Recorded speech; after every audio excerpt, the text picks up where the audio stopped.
Buri gihugu cyose ku isi kigira umutwe w'ingabo udasanzwe nubwo amazina uhabwa ashobora gutandukana.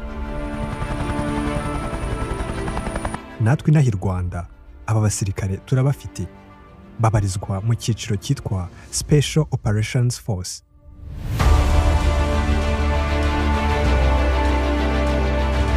Kugeza ubu hari byinshi abantu bibaza ku mikorere y'uyu mutwe udasanzwe mu ngabo z'u Rwanda. Ese inshingano zawo ni izihe? Uyoborwa nande? Abawujyamo batoranywa gute? Ese abasirikare bawubarizwamo ushobora kubamenya ugendeye ku myambarire?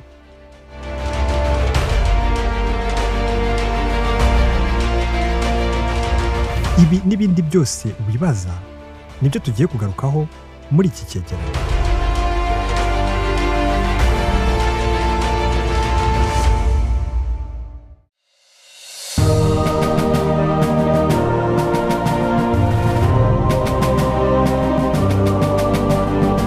Ubusanzwe ingabo z'u Rwanda zigabanyije mu byiciro bitatu by'ingenzi: ingabo zirwanira ku butaka, ingabo zirwanira mu kirere, ingabo zishinzwe ubuzima n'ingabo z'inkeragutabara. Ibi byiciro nabyo bigabanyijemo imitwe y'ingabo itandukanye, ari naho dusanga Special Operations Forces.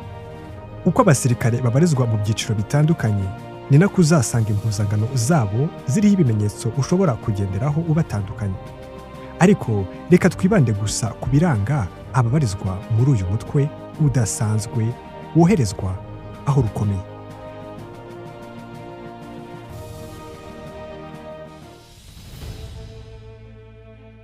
Duhereye ku mpuzankano nyirizina, mu buryo bw'ibara nta tandukaniro riri hagati y'imyambaro y'abari muri Special Operations Force n'ababarizwa mu cyiciro cy'ingabo zirwanira ku butaka muri rusange.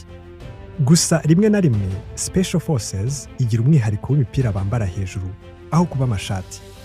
Ikindi kibatandukanya ni uko ku ngofero za gisirikare zizwi nka beret, abagize Special Operations Force bambara iz'umutuku wijimye, mu gihe abasirikare basanzwe bo ku butaka bambara iz'icyatsi. Military Police yo yambara iz'umutuku werurutse.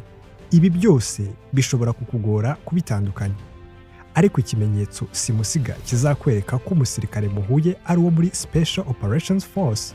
Igihe yambaye impuzankano, uzarebe ku kaboko ke k'iburyo, uzahabona ikimenyetso kijya gusa na za insigne za zindi zizwi cyane mu mashuri, cyanditseho Special Operations Force.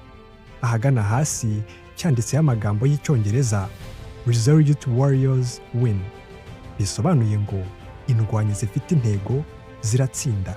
Ikindi kizakubwira abasore n'inkumi babarizwa muri uyu mutwe ni uko bagenda n'imbunda zihariye kandi zihambaye, ndetse n'amasotera ku matako. Rimwe na rimwe uzabasanga n'ibyuma cyangwa amashoka mato.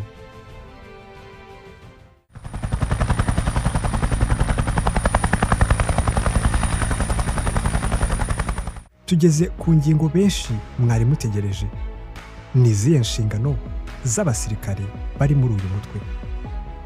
Kimwe n'abandi, inshingano z'ibanze ni ukurinda umutekano n'ubusugire by'u Rwanda n'abaturarwanda. Gusa inshingano zabo zihariye zigenwa n'iteka rya Perezida ryo kuwa 25 Kanama 2025 rigena ibikoresho bya gisirikare bigirwa ibanga. Ingingo ya 27 y'iri teka ivuga ko umutwe wihariye w'ingabo z'u Rwanda ushinzwe gukora ibikorwa bidasanzwe, ibikorwa byo mu kirere no mu mazi, kurwanya iterabwoba, gutabara abafashwe bugwate n'indi nshingano umugaba mukuru w'ingabo yagena. Aba nibo basirikare boherezwa kurwanaho rukomeye, yaba imbere no hanze y'igihugu, igihe cyose bigaragaye ko hari icyahungabanya umutekano w'u Rwanda n'Abanyarwanda. Ntabwo uzababona hanze kenshi, ndetse bagaragara hake cyane. Bahabwa imyitozo itandukanye cyane n'iy'abandi, n'intoranywa. Ni nayo mpamvu bakora akazi kadasanzwe nk'abasanzwe.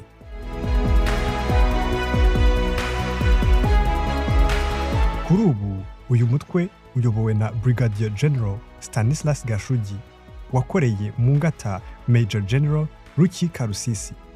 Ibirindiro byawo bikuru bibarizwa mu Bigogwe mu karere ka Nyabihu. urakaza neza muri RDF Special Operations Force, umutwe udasanzwe w'ingabo z'u Rwanda.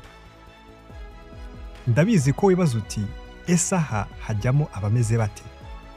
Ni iyihe myitozo umusirikare usanzwe akora ku buryo agera ku rwego rwo kujya mu mubare w'abadasanzwe?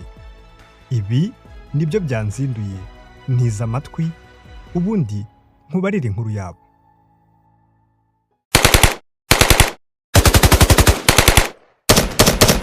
Abasirikare bo muri uyu mutwe udasanzwe Special Operations Force usanga bahabwa imyitozo idasanzwe ishobora kumara amezi 11 mu kigo cy'amahugurwa ya gisirikare inashu, ndetse nyuma yo kuyasoza ntibiba birangiriye aho, kuko nyuma y'igihe runaka bashobora kongera guhabwa andi mahugurwa bitewe n'ubutumwa bazoherezwamo.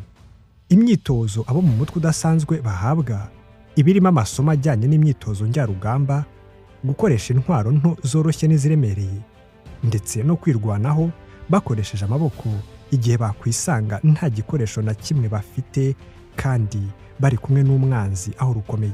Abasirikare b'u Rwanda kandi bo mu mutwe udasanzwe Special Operations Force bahabwa imyitozo ijyanye no gutata amakuru ajyanye n'umwanzi no kumenya aho aherereye. Ibi hiyongeraho amasomo ajyanye no kurwana mu kirere no mu mazi.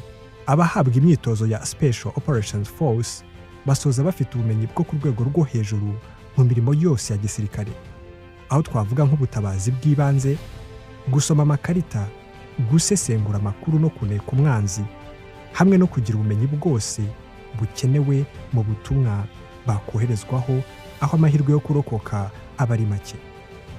Aba nibo boherezwa kuko baba ari umutwe udasanzwe.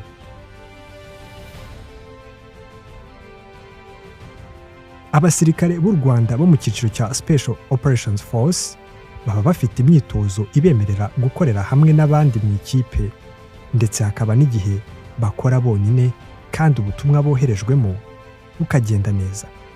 Ibi bituma baba amahitamo meza yo kohereza ahantu hose, kuko aba yaba mu mazi, ubutaka n'ikirere baraharwanira.